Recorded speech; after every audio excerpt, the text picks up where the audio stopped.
KSRTC bus ഡ്രൈവറുമുണ്ടായ തർക്കത്തിൽ ആര്യ രാജേന്ദ്രന്റെ രാജി ആവശ്യപ്പെട്ട കോർപ്പറേഷൻ കൗൺസിൽ യോഗത്തിൽ വലിയ പ്രതിഷേധവും ഉണ്ടായിരുന്നു. ഭരണ പ്രതിപക്ഷാംഗങ്ങൾ തമ്മിൽ രൂക്ഷമായ വാക്കേറ്റമായിരുന്നു കൗൺസിൽ യോഗത്തിൽ കണ്ടത്. വൈകാരികമായി മറുപടി നൽകിയ മേയർ ഇത്തരം സംഭവങ്ങൾ ഉണ്ടായാൽ ഇനിയും പ്രതികരിക്കുമെന്ന് തന്നെയാണ് പറഞ്ഞത്.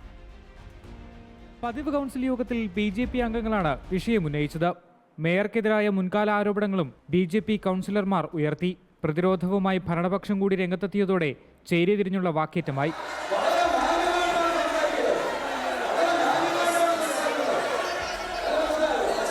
വാക്പോരിനിടെ ആര്യയും പ്രതിപക്ഷത്തിനെതിരെ തിരിഞ്ഞു.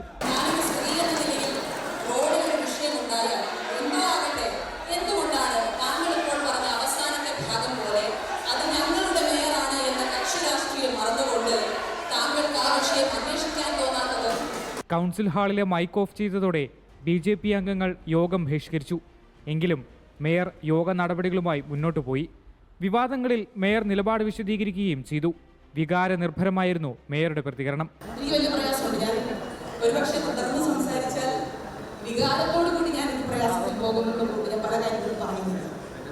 കാരണം സ്ത്രീയെ സംബന്ധിച്ച് ഇതൊരു പ്രശ്നമാണ്.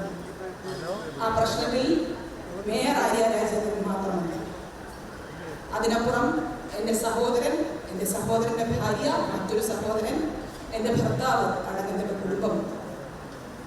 ആ കുടുംബം പ്രതികരിക്കുന്നത് ഒരു തെറ്റായ സന്ദേശം ഈ നാട്ടിൽ വരാതിരിക്കാൻ വേണ്ടിയാണ്. അതിനിടെ നടുറോഡിലെ തർക്കത്തിൽ മേയർക്കെതിരെ നടപടി ആവശ്യപ്പെട്ട് യൂത്ത് കോൺഗ്രസ് രംഗത്തെത്തി. മേയറെ പരിഹസിച്ചുള്ള ഫ്ലക്സും പോസ്റ്ററുകളും നഗരസഭയ്ക്ക് മുന്നിലും KSRTC ബസ്സുകളിലും പതിപ്പിച്ചുകൊണ്ടായിരുന്നു പ്രതിഷേധം.